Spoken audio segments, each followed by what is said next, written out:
I'm Robin Broadbent, and I'm the moderator for this session. So I'm going to firstly introduce Saba. Saba goes by the pronouns they and him. Reluctant activist on both things trans, brown and hairy. Proud LGBTQ person of colour. Youth worker since 2014. Director and co-founder of Colours Youth Network, supporting LGBTQ Black people of colour, young people across the UK.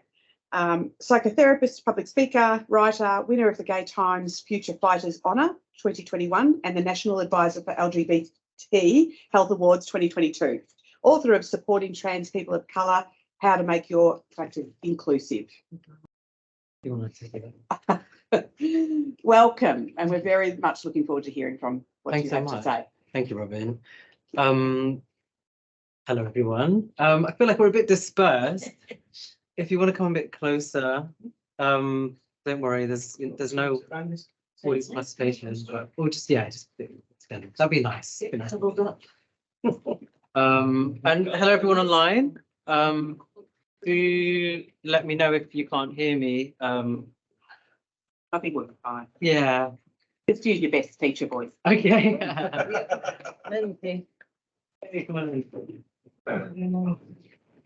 Yeah, take a look. I've got Take a look, but don't take one with you. Is that what you're saying? I mean, we can trade it for money. Oh. Yeah. But yeah, I've got a little card reader as well if you want to come across it. But today I'm here to talk to you less so much about that, but about just a little introduction to gender, sexuality, and solidarity. So how can we make sure that we're working together around these issues? We've got the challenge of I think about 35 minutes now to go through this, and usually have the luxury of time. So this is really just a whistle-stop tour on, I guess, just how these issues can be introduced to you, how you can also, I guess, introduce them to young people as well, and other youth workers and facilitators. Everything I use today, I've used with young people and with teachers, and with anyone really. So I really hope these tools and activities can be accessible for you as well. So yeah, that was a really great introduction by Robin. Thank you. I'll just tell you a little bit about Colours Youth Network. We are a group of all LGBTQ people of colour who are youth workers. Between us, I think our combined youth work experience is like 50+ years or something.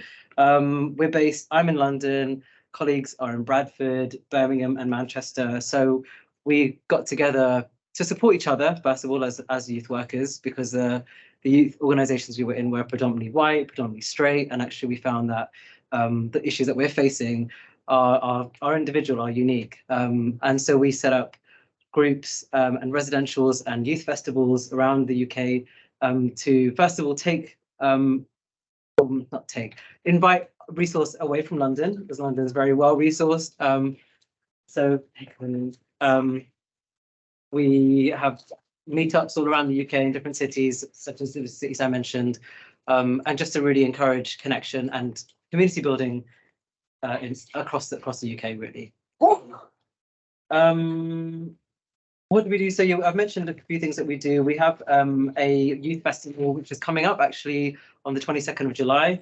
It's for all young people of colour who are LGBTQ between the ages of 16 and 26 years old. It's in Birmingham. We've got travel subsidiaries. We've got food, speakers, workshops around like faith, around well-being, around movement.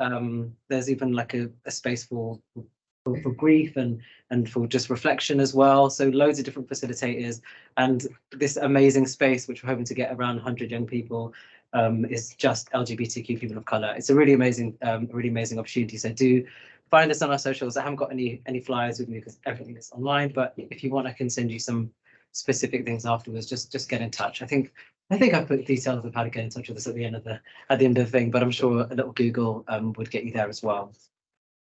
So today is, like I said, just a very brief introduction to gender, sexuality and solidarity. Usually I like to start with a working agreement, which I'm sure some of you are familiar with, maybe using in your youth spaces, just to make sure that we all feel comfortable to ask questions and to say things that we want to say. And I'd like to do that together, but in the interest of time, I'd just like to invite you to just ask those silly questions. You know, feel like this is a space where you can be a bit brave, be a bit bold. It's a confidential space. I don't think any of us are going to be, you know, shouting from the rooftops about what somebody said in here about their personal experience.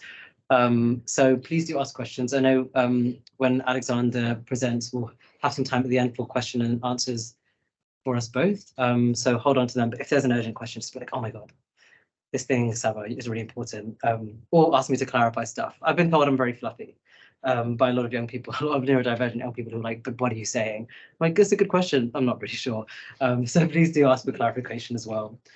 So I just want to start with, I don't even know if what's on the next slide. And No, they don't appear to be working either. There you go. oh, that's us. So here we are.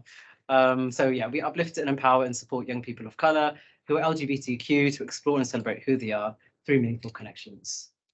Thank you. Yeah, that was a group agreement. I kind of just went through that, but Yeah. that's all right.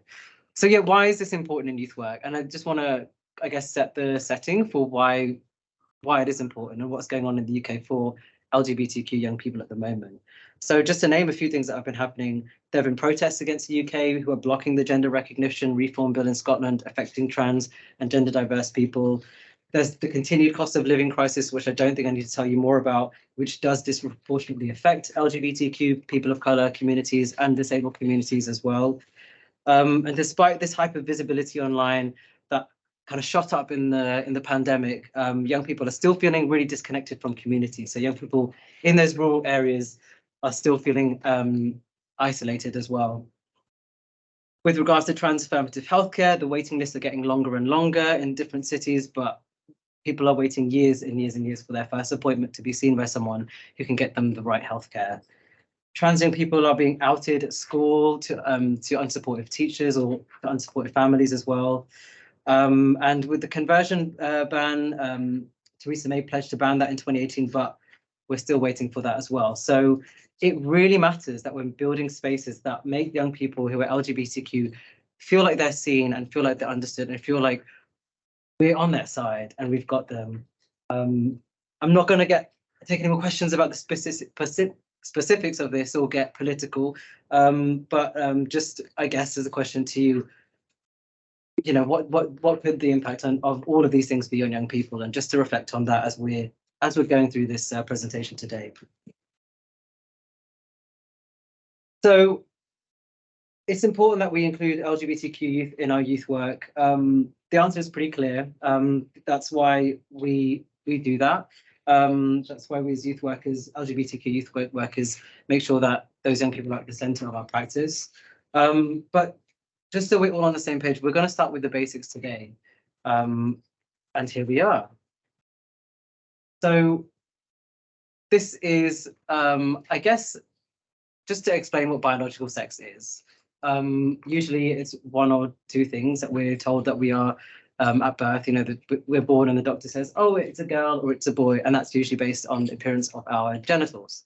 And that denotes that we are female or that we are male.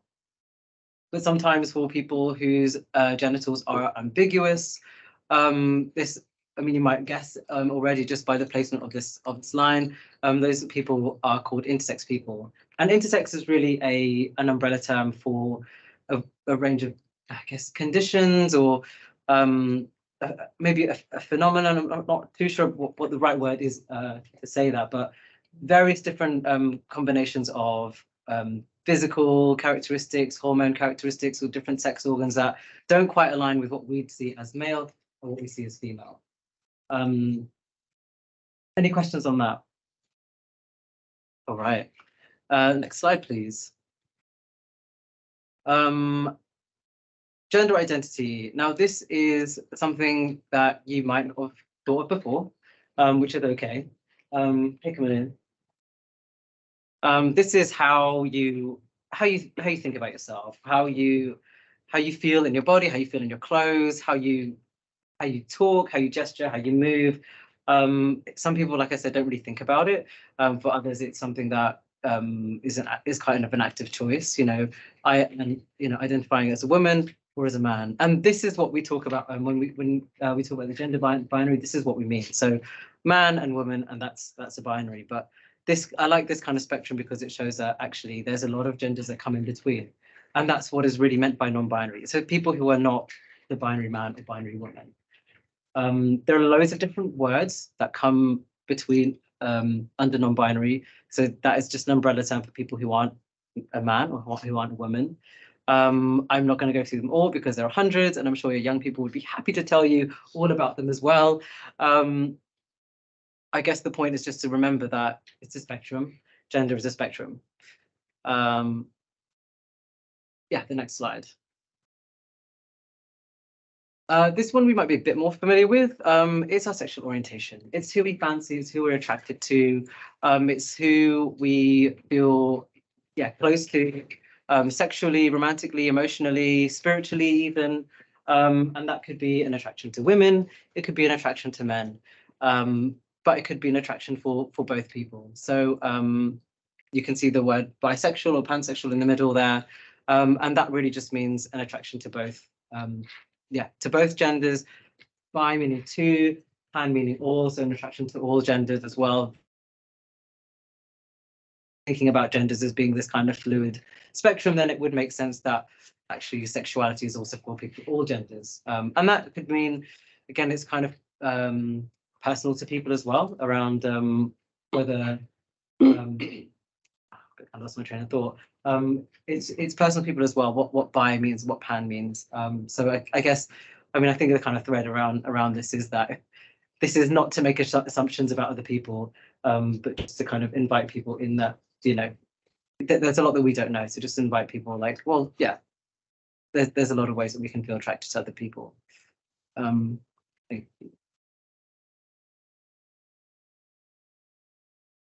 And this last spectrum I just want to touch on is gender expression, which I find the most fun. I think is very playful. Like it's how we show that we are the gender that we say we are. So whether that's a woman, whether that's a man, whether that's someone who's non-binary or androgynous, you know, and that's through our clothes, it's through our behaviors, it's through the words we use sometimes. And this can be also very cultural. So what is feminine in one culture could be considered quite masculine in one culture, and vice versa. So I mean, this one, I say it's the most fun, but also gives you the most headache because it just depends on where you are in which society, which culture, what your expression is and what it means. But I think I quite like that it is that fluid. So these things aren't fixed, really, is what I kind of want you to take away from that. Yeah, next slide. So these are all the spectrums. So we talked about sex, gender identity, sexuality, and gender expression. I wanted to have these lined up to show you that these are all separate. So actually, none of these things are dependent on the other things, although we might think that they do because gender stereotypes exist. Gender stereotypes would say that, oh, well, your biological sex is female, so your gender identity is a woman, therefore you're probably attracted to men, and your gender expression is feminine, which is not wrong. I think this is the kind of the takeaway from stereotypes is that they're not wrong. They sometimes make us think that that is the only way, or that's the only way to be, or the only narrative. But there are loads of different narratives. But you know, one of the things I struggle with is, so this is a tool called the genderbread person, and I know. But one of the things that I struggle with this is that I think sometimes it kind of still simplifies things like gender expression or gender identity, as in still like, well, there's still one or the other. Like you can only be masculine or feminine.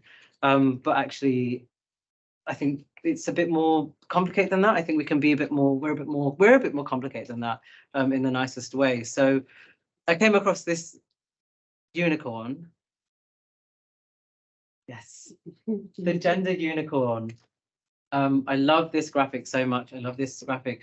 It's from this amazing website called transstudent.org/gender. They have this available for free. It's interactive. It's online. You can download a coloring page. It's available in, I think, at least 10 different languages. really showing that like we can talk about this stuff in so many different places, in so many different ways. So what they did is they broke down, well, they took all these parts of what we think are gender expression and then just put them on separate spectrums to really show actually these are still very separate things, and you can be of genders or expressions or sexualities. I know that maybe this is still quite abstract and I've really rushed through this, so I'm very sorry, I'm just keeping an eye on the time, but what I think the best way to understand things like this is through personal stories. So let me plot myself on here to show you, and I think if you take the next slide, there should be some pink stars that appear. Oh, yes, So, yeah. there they are. One at a time. Yeah, that would be great. So let's get right into it. The first one, I think, for me is the easiest one, and that's my sex assigned at birth. So I'm female assigned at birth. I'm transgender. Surprise. Oh, this TVs are turned off. Do you mind putting them on? Because I'm like looking at those to. We need to press a button. Yeah.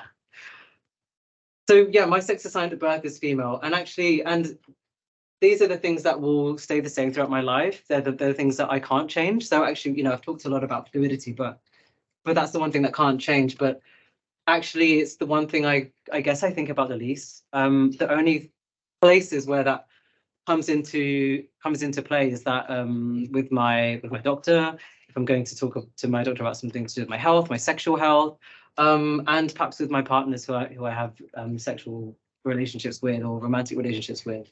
That hasn't really impacted much of my other parts of myself. Oh, thank you. That's great. Oh, there you go. Don't know how we did that. Yeah. Amazing.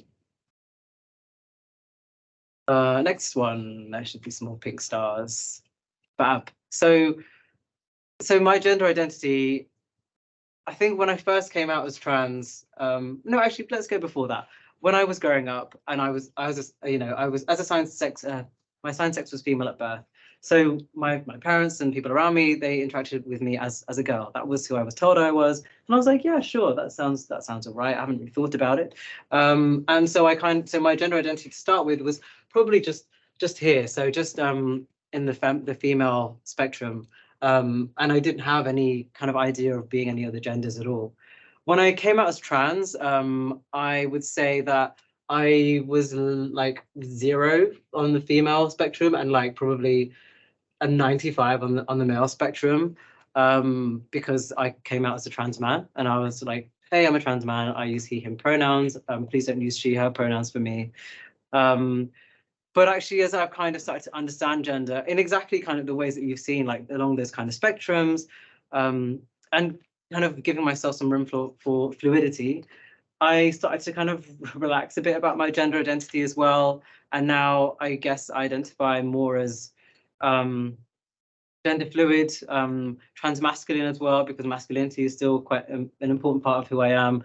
But my gender, I guess, would kind of, I feel a bit of both, really. Maybe a bit more masculine, a bit more male than female. But this female part is still a really important part of my journey. It's really shaped who I am, and I don't hide that part of me because I'm not ashamed of it. So which is why I'm talking to you all about it today. The next one, please.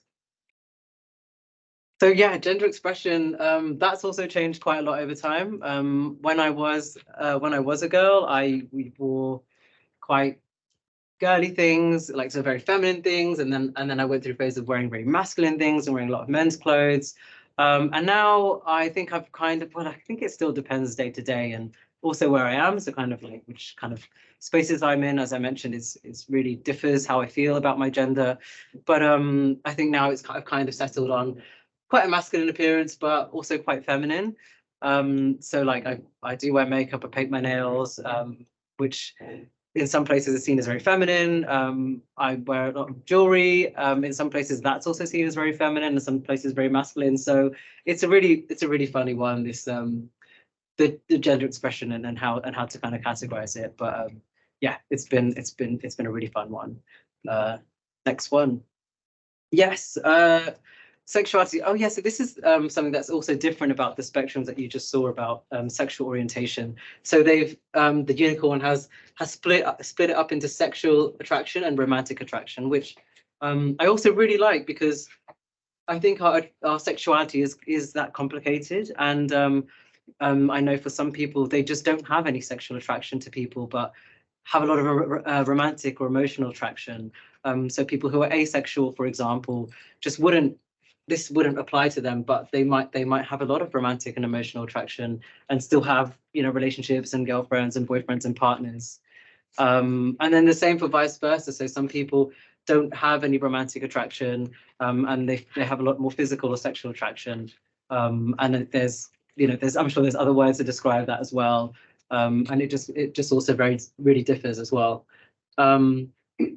So when I was a girl, I actually came out as a lesbian. So my sexual and romantic attraction was just towards women. So I think I wouldn't even think about men or other genders at the time.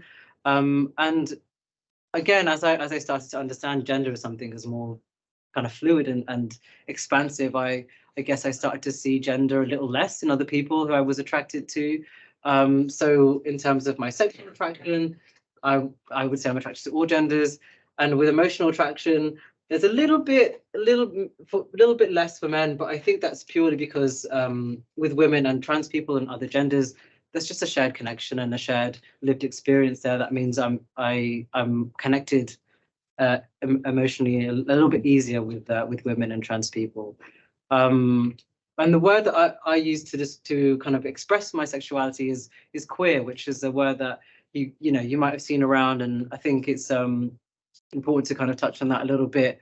For me, that word is personal. I know it means different things for other people. Some people use it to mean gay, some people use it to mean LGBTQ, but for me, queer means that I'm attracted to all people, but also there's it's important for me to kind of have a nod to the political kind of history and the roots of that word. So it was used as an insult, as a slur against gay people, predominantly gay people, and then people have reclaimed that word to kind of to kind of take back power.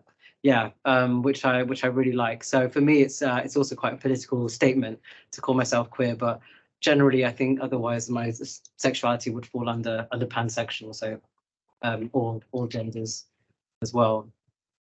The one thing that I would add as well is, even though I'm trans and I have had lots of different identities, and my medical transition has actually not, it doesn't actually affect in any of this. Like, I haven't felt like I've needed to talk to you about it, and it's just these things are very separate as well. But for some people, it might be very related to medical transition, and I guess the thing about this is just to really see that how it's so personal for everyone, and it's not just a thing that LGBTQ people use or trans people can use. One of the things I really love about doing this is that I can reflect on how much has changed over time for me, and maybe if I do this like next year, it'll be different as well. So I really would invite you to, what I would do if we had more time, which you might be happy to hear, is give you some copies and actually invite you to think about your own gender unicorn and your own gender journey, or just the journey of yourself. Like, which parts of these have stayed the same for you over time, and which parts of these have changed. And maybe there's some parts of this which you've never thought about before, and actually thinking about it invites in some other kind of curiosity or discussion as well there. So really, take this resource, reflect on it. And what I also like doing is doing this with young people I'm with as well, to show that, like, it's not, we're both learning about this together.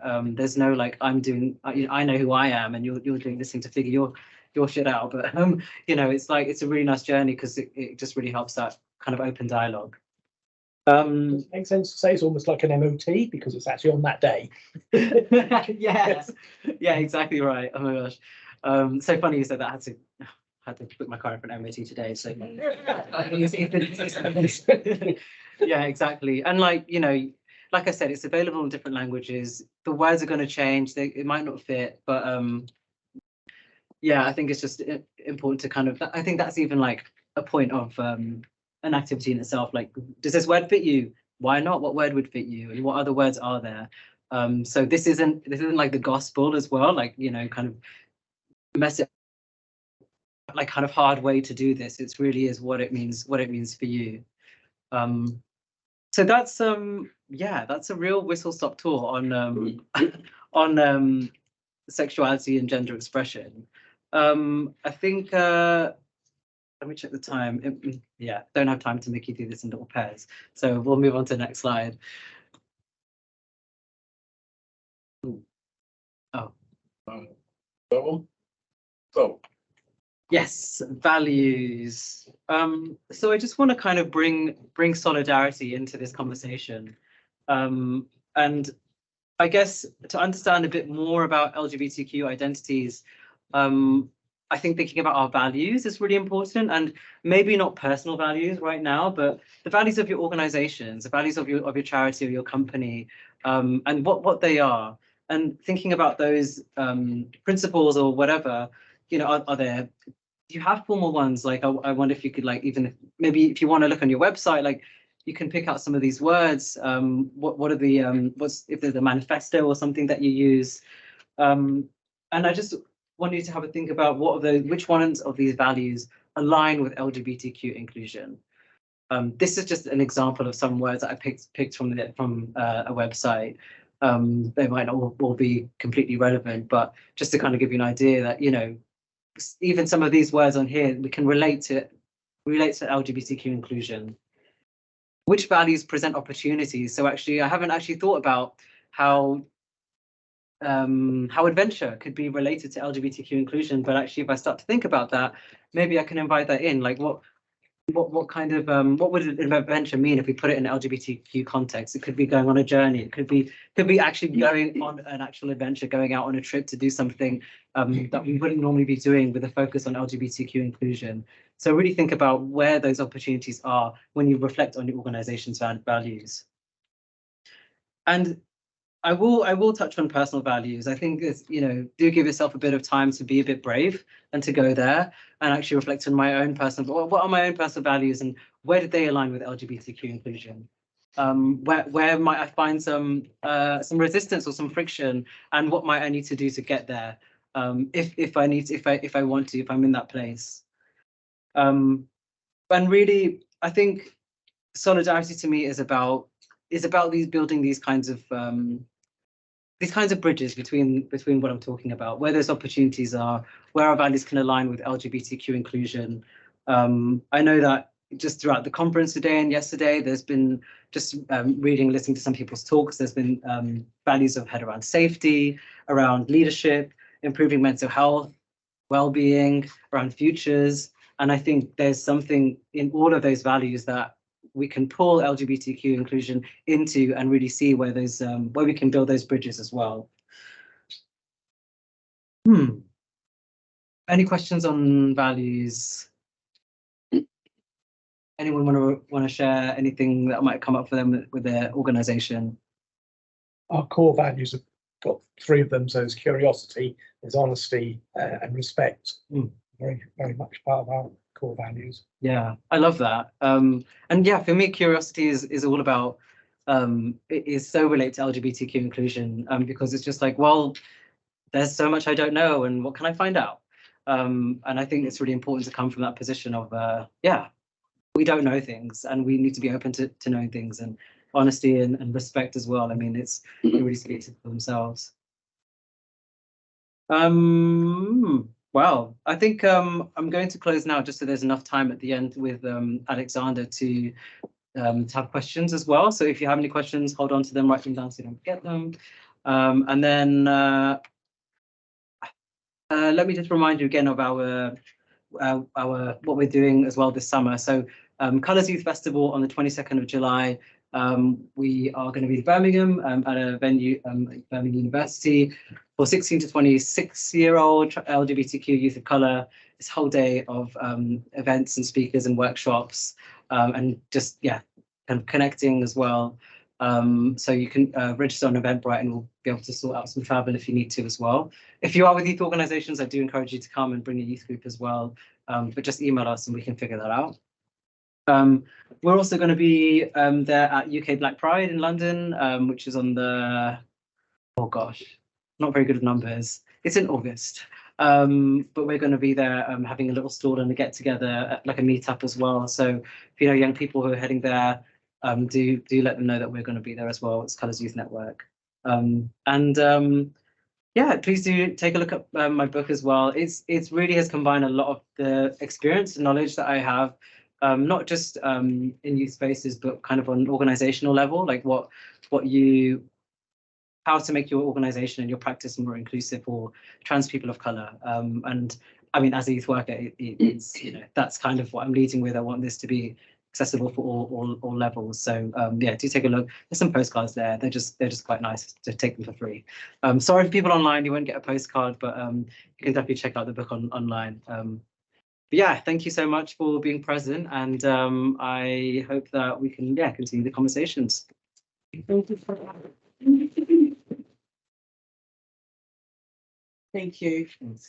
Hold your questions, folks, and we will go on to Alexander, but I think we're all very grateful of Saba's curiosity and honesty. They're supposed to be for you, these sandwiches. Apparently so, but if anyone wants one, they're more than welcome. No, just wanted to make them closer to you so you can actually eat. Thank you. Okay. We ready, Alexander? Yes, Ready, I Luca? am. So let me introduce you. This is Alexander Tay from Singapore. Alexander uses he and him pronouns. He's a youth counsellor with Uga Chaga. Did I say that right?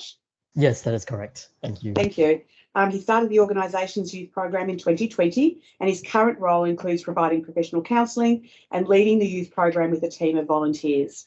His primary role involves helping to create a safer, more affirming and supportive Singapore for the next generation of LGBTQ+ young people. Thank you, Alexander. It's over to you. Thank you so much for the introduction.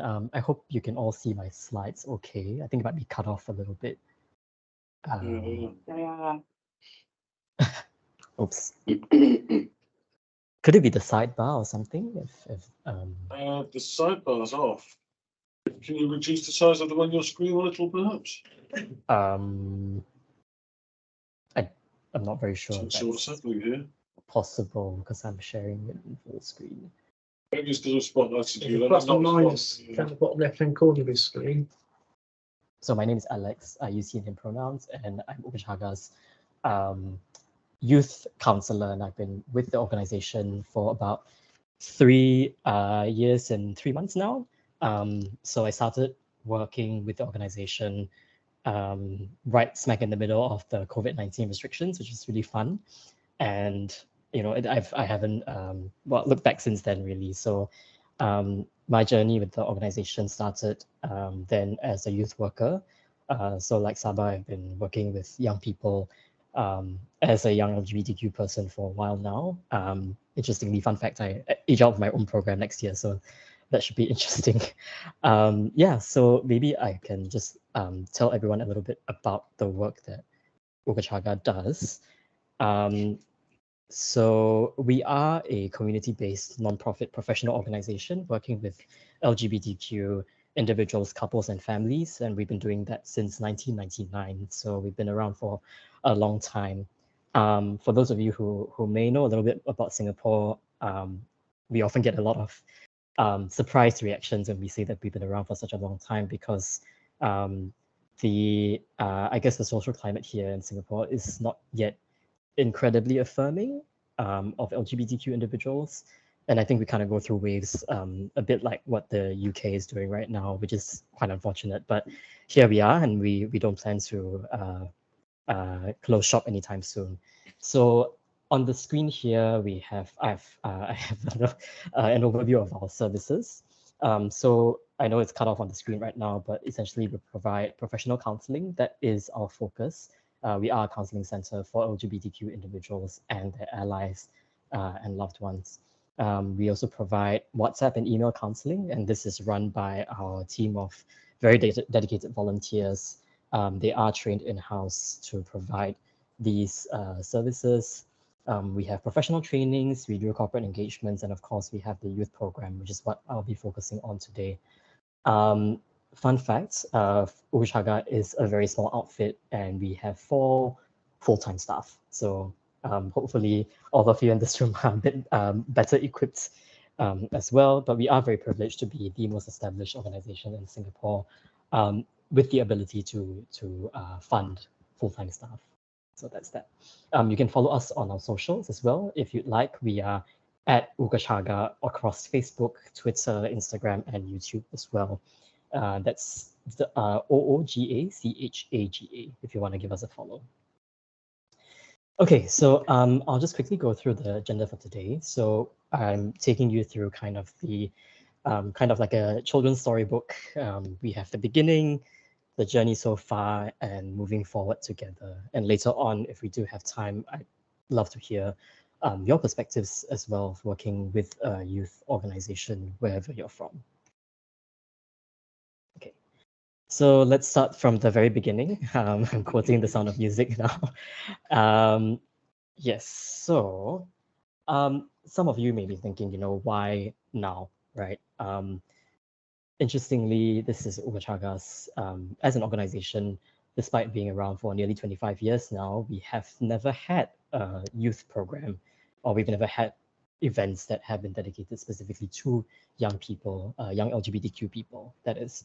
So a little bit of background, young queer people in Singapore are seldom affirmed in conventional spaces like schools and their families and social circles, right? I'll delve in a little bit more later.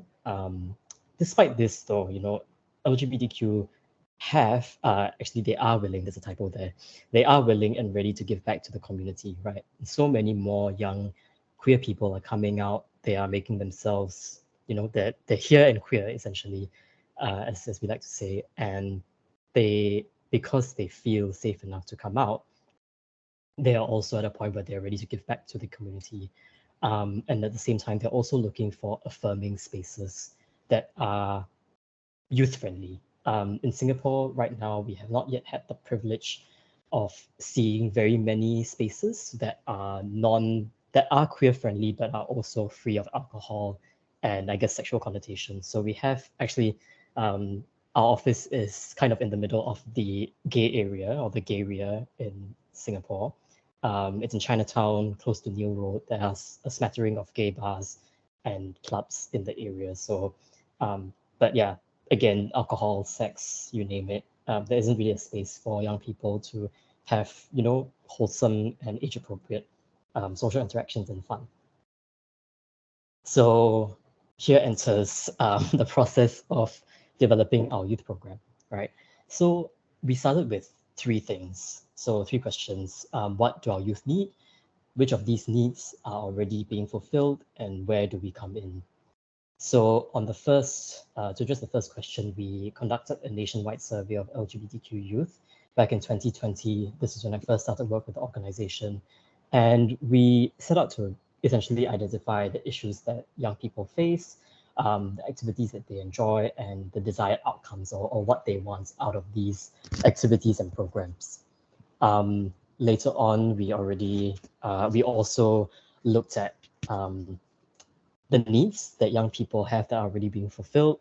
So we do have community partners that work with LGBTQ youth, specifically Young Out Here and the Inter-Uni LGBTQ Network, 2 of a handful of youth-centric, youth-led organizations. So we do know that, Young Out Here provides the support group stuff, and the Inter-Uni LGBT Network does student-led and student-centric stuff.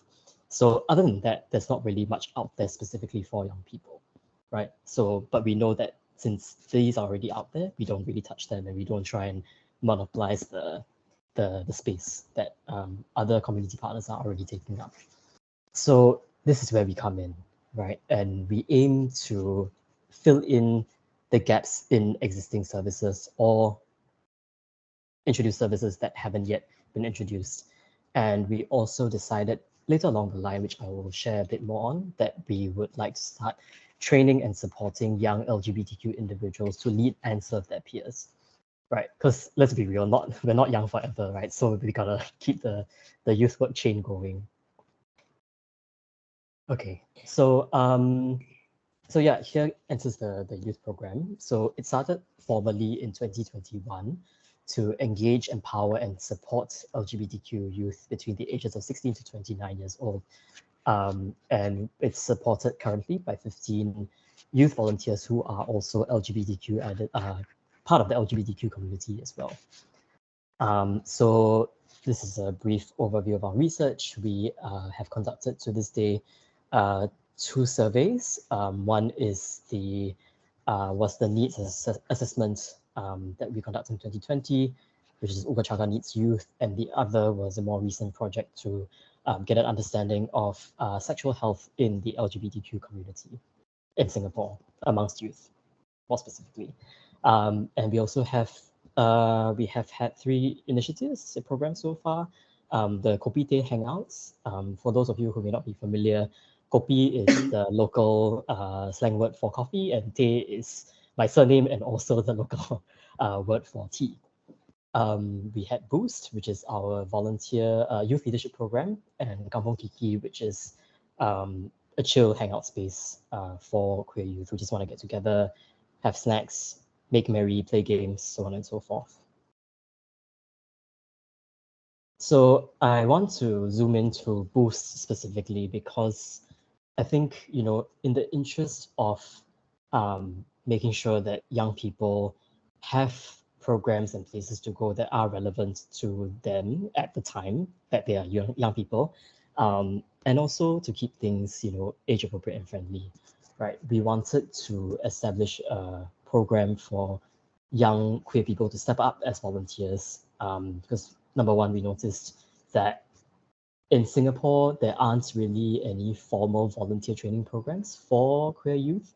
And while we can argue that, youth work and volunteering as a young person has pretty universal concepts, but at the same time, are these conducted in spaces that are affirming? And in Singapore, very often that's not the case. Our government is still very much on the fence with LGBTQ issues. They don't really dare to address it, and we are still very conservative and very, very stingy with making space for youths in any kind of minority group or marginalized group, and that goes for racial minorities, people who live with disabilities as well, so on and so forth. So we kicked off Boost, and this was our first ever youth leadership program to match our first ever youth program.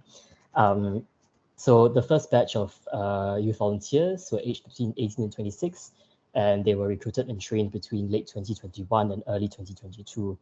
And the program essentially set out to give young LGBTQ people a boost in starting their journey in LGBTQ community work in a safe and nurturing environment. So I remember as a young queer person myself, like Sabah, I'm also a trans masculine person. I'm specifically a trans man, and I identify as gay. My foray into community work in the community was through my best friend, and this was only when he added me on Facebook and we had a conversation. So it was very organic, but now that I think about it, this was 10 years ago, right? I'm 28 now, 18 back then when I first started volunteering. And had I not received that message from my best friend, I may not have had the space or the courage to go in and approach an organization and be like, hey, by the way, do you guys need volunteers? So we wanted, what I want specifically for young queer people is for them to have a space that they know they can go to. They know that these people who are behind this initiative and this organization are legit. They know that they are reliable. They know that most importantly, they will be safe when they step into this space. So I'm proud to also say, that at this point, we have 15 active volunteers, as said in the previous slide, and they've been, for the most part, running the show for the youth program, and I've this has given me the chance to step back, focus on my work as a youth counselor, and also to just make sure that I am the person that they can come to if they have any questions, or if they are, just feeling like a little bit overwhelmed. I can still step in, and it's a pretty self-sustaining model of youth work, I think. So we move on to the journey so far, right? It's been about 2 years since the youth program first kicked off. We ran into some challenges, right? So the first really was starting from scratch, because at this point in time, we hadn't heard of a formalized youth volunteer training program for LGBTQ youth, specifically for the LGBTQ community. So we were working on stuff that we knew from our volunteer training for other services. There was a lot of research, there was a lot of questions, there was a lot of hair pulling on my end to make sure that the program was relevant and useful, right? And I think something to note as well is that when we started this volunteer training program for LGBTQ youth, we weren't thinking that they would only be staying with Uchaga. The program really was to equip them with the skills that would make them a good volunteer in any other organization, whether it's a queer one or not. Right. So we were also looking at grappling with the COVID-19 restrictions on physical gatherings, the safety of young LGBTQ individuals, because young people in Singapore are still under heavy monitoring from parents, and we wanted to make sure that the younger volunteers weren't going to be subjected to their parents' scrutiny, or things like, why are you going out so late, or why are you out on a Saturday in this dodgy shop house in Chinatown. So we wanted to make sure that that was safety was paramount, and still is for our young volunteers and our attendees as well. We're also looking at conservative social attitudes, and this was partially exacerbated by the ongoing constitutional challenges to Section 377A. So if you notice my presentation title earlier, it's titled "Criminals No More," and that is because earlier, this was last year, Section 377A was repealed, and Section 377A was a law that criminalized consensual sex between gay adult men in private. So it was a gift left for us by our former colonial masters from the UK, and thankfully it's been repealed since then. But you'd be surprised to know how much of these misunderstandings and misconceptions about the queer community were rooted in 377A being a thing. And it's sometimes I also wonder, how does my work, or how does young LGBTQ people's involvement with the community have anything to do with gay sex, right? But there you go. And we're also looking at making sure that there was longevity and sustainability in the program, because the last thing that we wanted to do was to kick up a program that would later fall on its ass. I hope I can say ass in this recording, but that fall flat and essentially just be irrelevant after a few months or to a year. So thankfully that hasn't been the case. So we were able to celebrate some wins, small and big. To this date, we've had overwhelmingly positive feedback for both our youth program initiatives, the Kopi Teh Hangouts and Kampong Kiki. We have had a high retention rate in the volunteer team. So we started out with 18 volunteers who were eligible for the training program. Later on, one person dropped out and 2 went overseas to study, and the rest have been here. One is overseas but is still active. So we've had 15 out of 18 people from the original training team stay in as volunteers in the program. We have also been able to engage a diversity of LGBTQ youth, of several racial and ethnic backgrounds. We also have folks who attend who are neurodivergent as well, and I think it just goes to show that we've been doing something to make sure that we are welcoming to a diversity of young LGBTQ people. We've also had a smooth transition from online to in-person events. Back in 2021, when the youth program was kicked off, it was purely on Zoom, and it was impossible, or rather, it wasn't really feasible to do anything in person because of Singapore's strict regulations on physical gatherings. So that was that, but I'm proud to say that we did have a pretty smooth transition.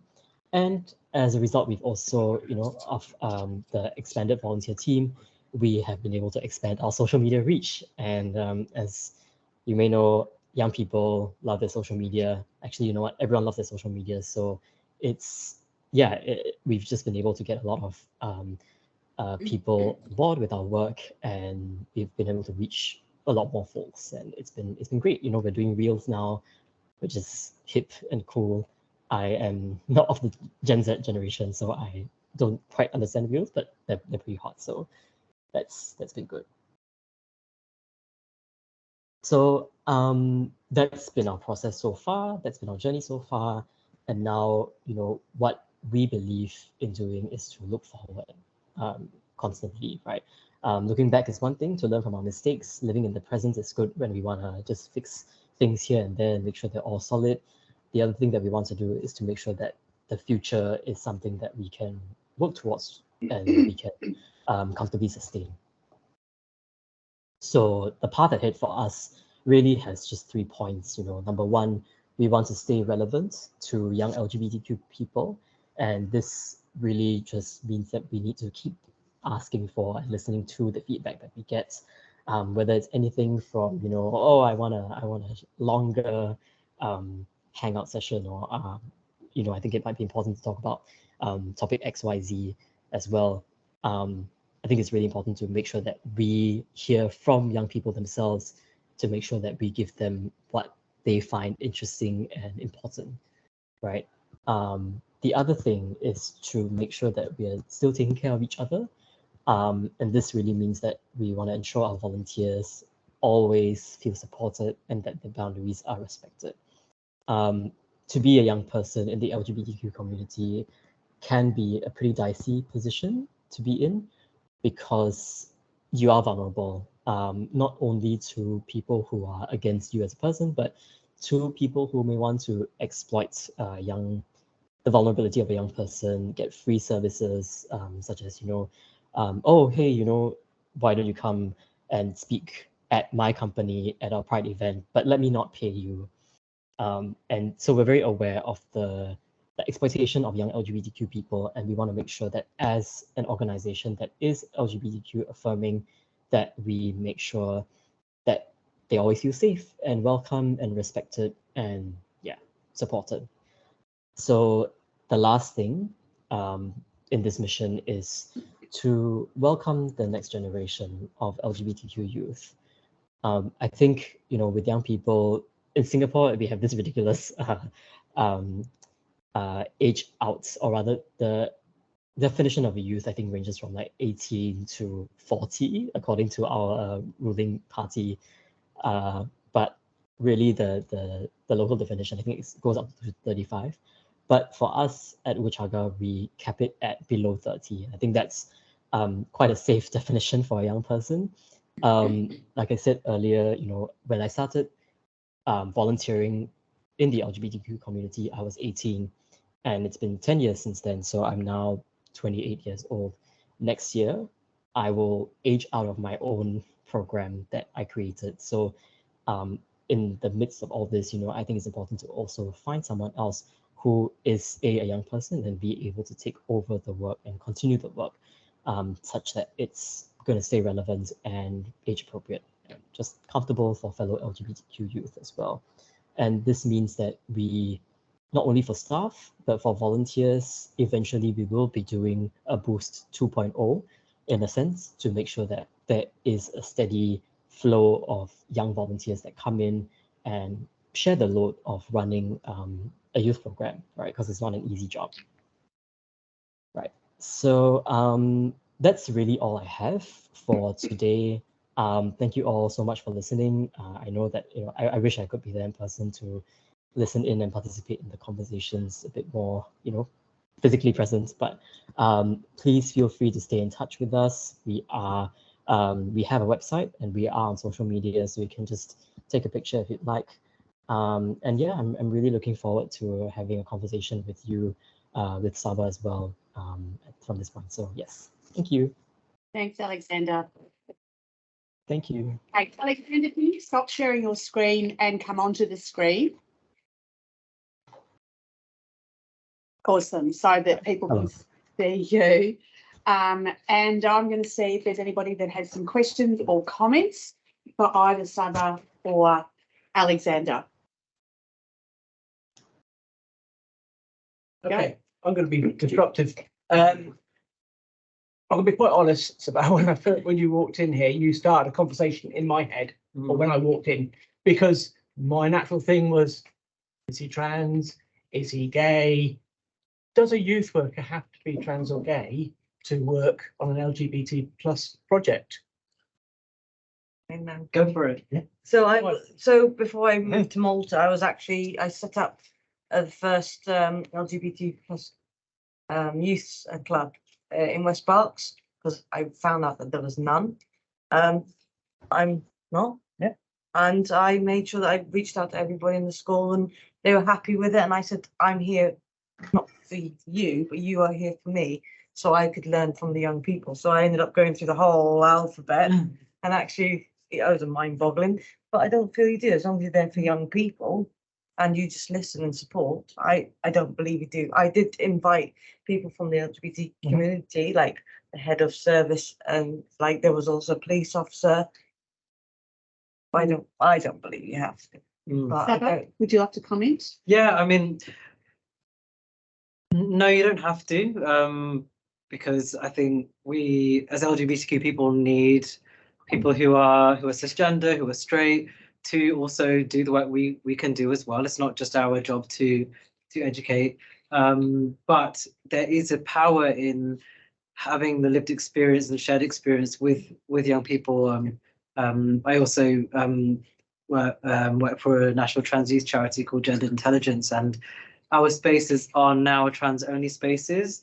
We used to invite speakers from different organisations, around sexual violence, sexual health, well-being, who were not trans. But we found that there were some things that weren't quite, that they missed a certain nuance in talking to young people, and the young people found actually that they were having to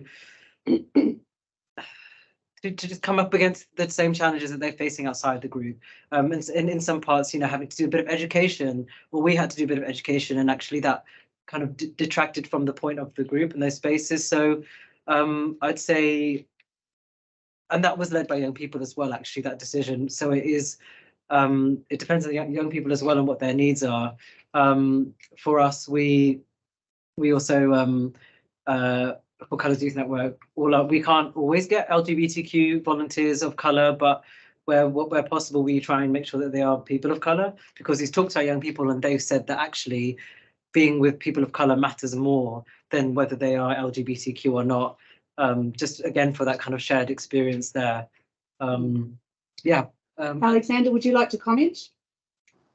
Sure, yeah. I think, Saba, what you said earlier, so it's important, right? And just because you're not part of the LGBTQ community doesn't mean you can't care. And I think I want to just reiterate that, if you don't know this already, don't be afraid to be there for communities that you're not a part of, just because you're not a part of them. We need allies, and we always need people who are on the outside that support us, right? That's the only way that we can move forward together as a society, as a country, as a group of people. So yeah, that's my 2 cents. Thank you. It actually came from a place that many years ago, I was running a youth club, and we had a couple of young girls got pregnant, and I ended up running a young mums group. And I've never been a mum, I've never been a parent, but actually there were young people. Yeah. But that I also recognise the importance of lived experience and shared experience that you can be more authentic and real with, but at the same time, I think exactly, and it's starting from that position of, like, I think if we start from that position of by the way, I don't know what it's like. I haven't had this, I haven't done that, but this is what I can do, this is what I'm going to do. I think it's just as powerful. Yeah. And I think we kind of get scared, like, oh, Yeah. we should kind of hide that, or like, I'm not going to tell them, but actually that's so important because it's about building trust. It's like, And use of curiosity. Exactly, yeah. and like I said, like Saba said, I actually, when I was approached to set one up, I actually asked the young people, would you like me to find someone to run it? And they go, no, we're happy you doing it. And I'm like, okay, would you like this? So I gave them the option because they're youth club, not mine. So that's why it's all there led. Yeah. Questions? Another question, again, so in regards to the your thing in Birmingham, you said it's trans color, like LGBT of color. Is that inclusive of like people who aren't color, or because they have their peers, or like they want to bring somebody? It was just kind of like trying to see how we can like stop. Yeah. What I'm looking at is the segregation kind of thing, or you can't come. Kind of is more the inclusivity. Yeah, I mean, we know that we can't always have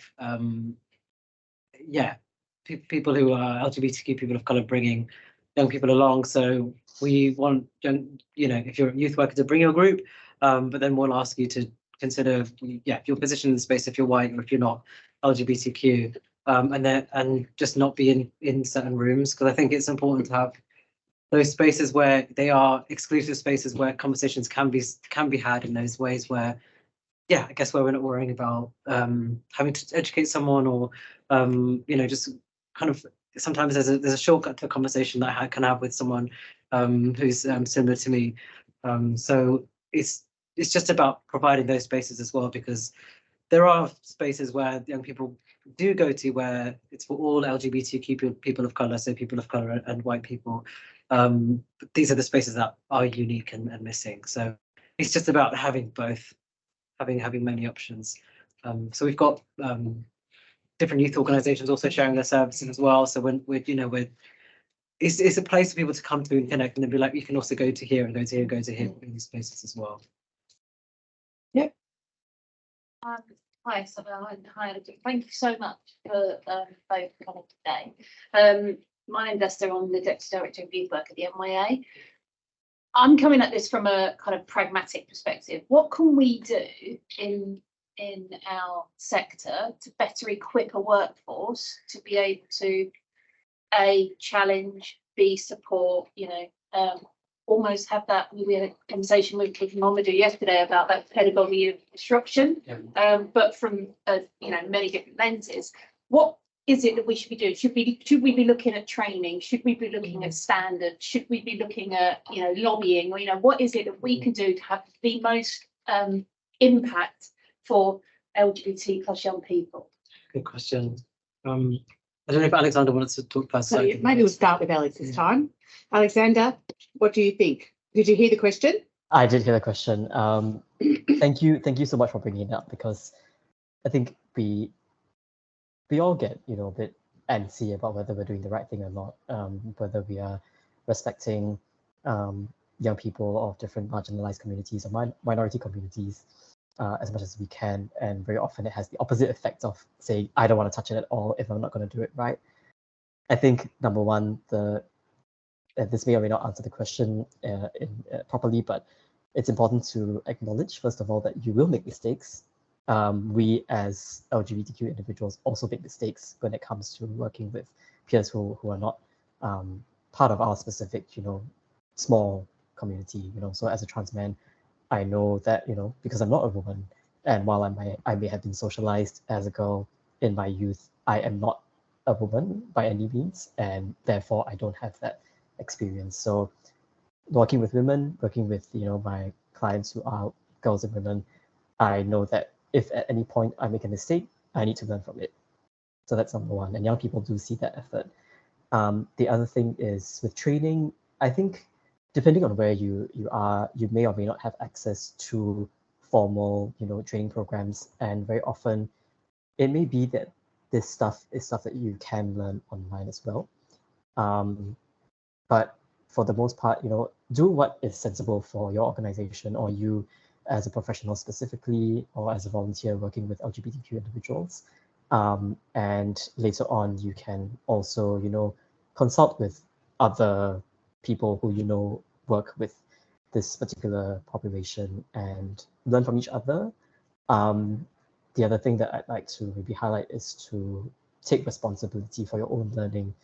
So while of course you want to engage young people to let what are some things that you might like from someone who's working and serving the population or the group, don't feel as if all the information has to come from LGBTQ individuals specifically. So do your research, do your Googling, and yeah, go from there. I know this is not the most helpful answer, but yeah, I think it's important to. I think taking responsibility for your own yeah. learning is a good Yeah. start. Saba, what would you like to add? I mean, it's tricky because it's like there's so many different things you can do, but I guess it really depends on. Well, it makes you think about this this question that an author called Rennie Edo Lodge, she wrote "Why I'm No Longer Talking to White People About Race," and she, sorry, she gets asked the question from white people like, okay, what can I do? Like, what can I do next to tackle this issue of racism?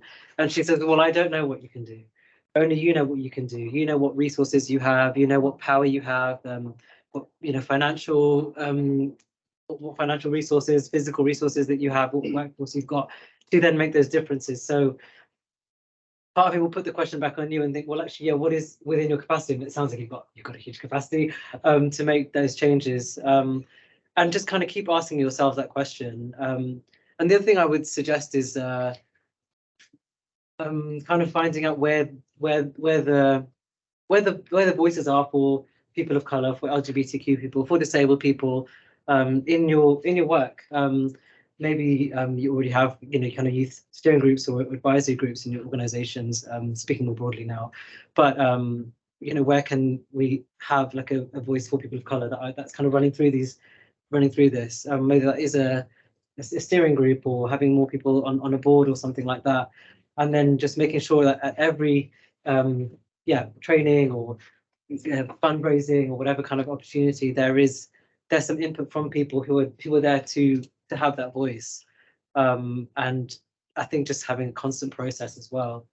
But there's so many things you can do, and it's just about making sure that you're doing from a personal level, from an individual level, to like within a team, within the kind of broader picture, all over the place really. I think also that we're in a very fortunate position in where we are at this moment in time in this room, because we perhaps have a little bit more power to be able to influence change.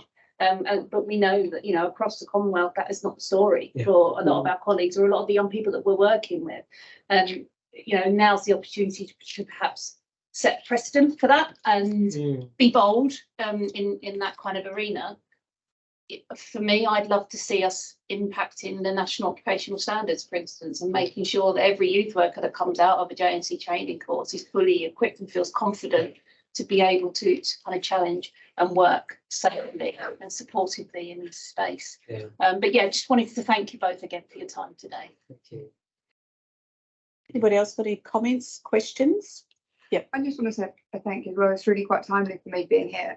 My mum and I on the weekend stumbled into the Trans Pride March in London, which was a really beautiful moment because Pride is a protest. And as much as I've been to many Pride events, that was something really quite special. I've had a lot of experience working with LGBT groups over the last 10, 12 years. And I think when I last worked with the young community, in a really targeted way, they were going through a moment of real angst and tension. And I know that's not necessarily gone away, but I think something really beautiful is happening at the moment where there's so much unity in the trans community, and it's something to demonstrate to the LGBT community. And I just wanted to share that reflection because it was a nice moment with my mum looking through that. And made me feel closer to the trans community, although I identify as part of the community. I think the interest in politics of what's going on, I think being able to experience what's going on for the trans community was just a beautiful moment and something I'll definitely take back to my youth work practice and what I do with young people. Yeah, well, that's amazing. Yeah, I couldn't make it on Sunday, but it's amazing. It felt like what Pride must have used to feel like. Yeah, That's the only way I could describe it. It was something really, really Yeah. special. But yeah, and I'll try and come along to your colours. Yeah. Right. I'll see. Other questions, comments? just to add on to that, I think part of our roles as youth workers is also kind of doing that bit of education and like this is our history actually, and you know what Pride used to look like. Why these LGBTQ spaces exist is because well, we've always had to. Sorry, you know, they've always had to exist, and I think there's some kind of comfort in telling in people, especially like my trans youth who are struggling, just to say like, you know what, like we've always there's always been parts of our community that's kind of under attack and been oppressed, and actually we've come through it. This is just, it just happens to be about us this time, and I think just being able to give them that kind of zooming out context, as you know, when you're a young person, it's like you're like this. I think that, and you know, just even those experiences are really important because it's like, oh yeah, this is what it used to be like. This is what it's about. This isn't a new thing actually. What people are asking for isn't new either. It's not this scary change that we don't know how to react to. It's just yeah, we just can't see the bigger picture. It's reminiscent of Marsha P. Johnson, isn't it? You know, change for some of us about liberation, but all of us, you know, it's Yeah. about reminding ourselves of that. Yeah.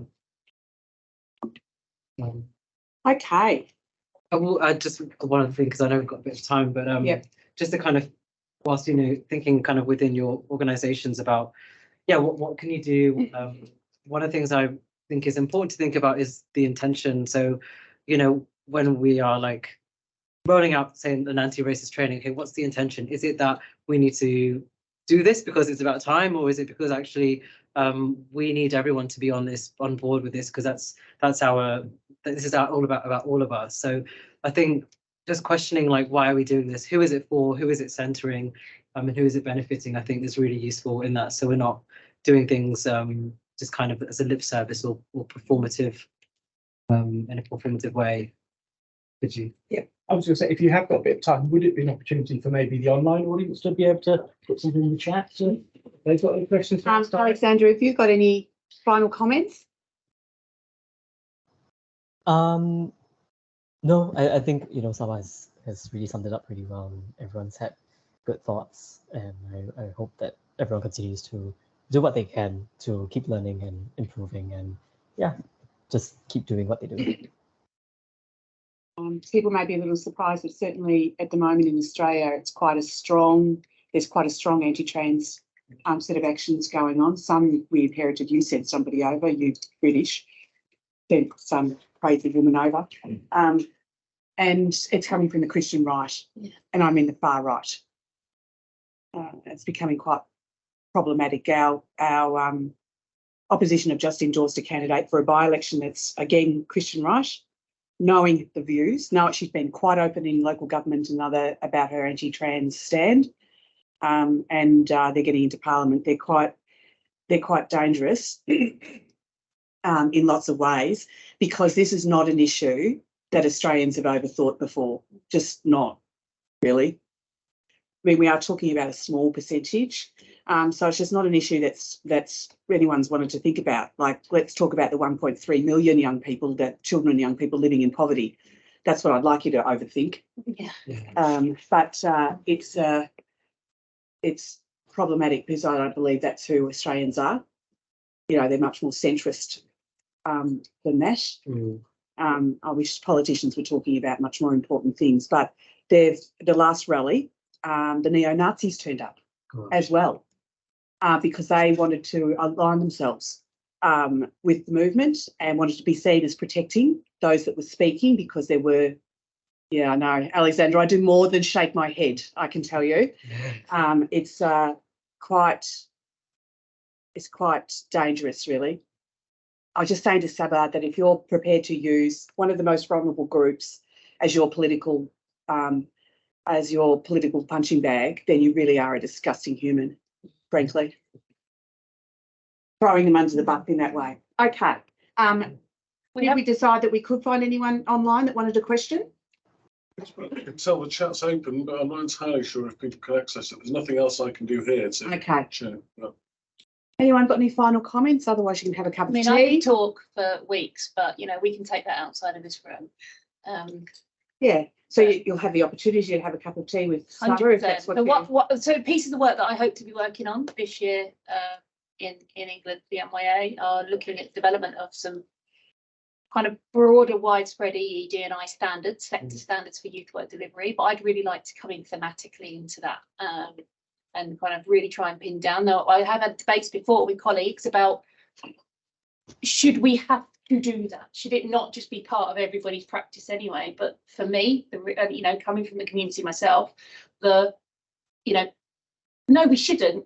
But actually, if the reality is that not everybody, you know, is able to understand or have the insight into and use that to be a valuable ally. And yes, of course, I'd love a world where the ED&I practice ran fluidly throughout, you know, our sector, but it's not the case. So, you know, we need to be disruptive in that message. Yeah. There is an important point about the National Occupation. Sorry, I'll pop up for me on the telly. There is an important point from the National Occupational Standards. We have had questions about the level 3 qualification, and I presume it translates into degrees, where it was raised because youth work and LGBTQ work is an optional unit at level 3 rather than a compulsory unit. We do look at equality and diversity in the NOS, but as I say, in the level 3, it's an optional unit, so that's youth support worker level. We have been asked about whether that should be a compulsory unit. And the conversation went along, and it was interesting. The conversation went along the lines of we don't have any other sort of equalities issues as a compulsory unit. And the riposte to that, and I think it holds some water, is that there is a difference. And the difference is that if you're running a youth club, you don't know who's gay or who's possibly trans or who might want to come out. And whereas you do know people are black, you do know people are or disabled or whatever else. And so you need to create an atmosphere preemptively where people feel safe to be themselves. And there were examples given about a youth worker saying, well, I don't have any gay people in my youth club. And the riposte to that is, well, how do you know? Yes. I mean, I'm a youth work academic and have written all of the courses at VU, my university. And I would still argue that and all the courses here, if they're based on a human rights approach, then there's lots of ways that students will have an inclusive, I believe, if I think about the thing that I've written, will have an inclusive framework of practice because of the number, I mean, everything from our political economy unit to our rights and discrimination unit. I mean, because it's the sort of stuff we hammer on minorities. And in fact, the trans debate, as it's because it's been running in Melbourne, is part of my content for my political economy unit. As they're being thrown under the bus. Yeah. Okay. Are we ready for a cup of tea? Yeah. Ready to talk to Saba over a cup of tea? Yeah. Thank you so much, everyone. And it's really great to do this, especially considering it's Pride season. So all the more reason to take it down to Thank you. So can we have another round of applause for that? Thank you, Alexander. Thank you, Sarah. Thank you for having me. Get yourself a cup of tea, Alexander, as well. Yeah, because you wouldn't drink British coffee, frankly. yeah, of course you can. It's 16. Thank you, Alexander. I'm going to leave the meeting now. Thank you so much. Yeah. I'll join you for a cup of tea as well. Thank you. Thank you all. Thanks, Sabah. Take care. Bye-bye. Bye. See you. Have a good one.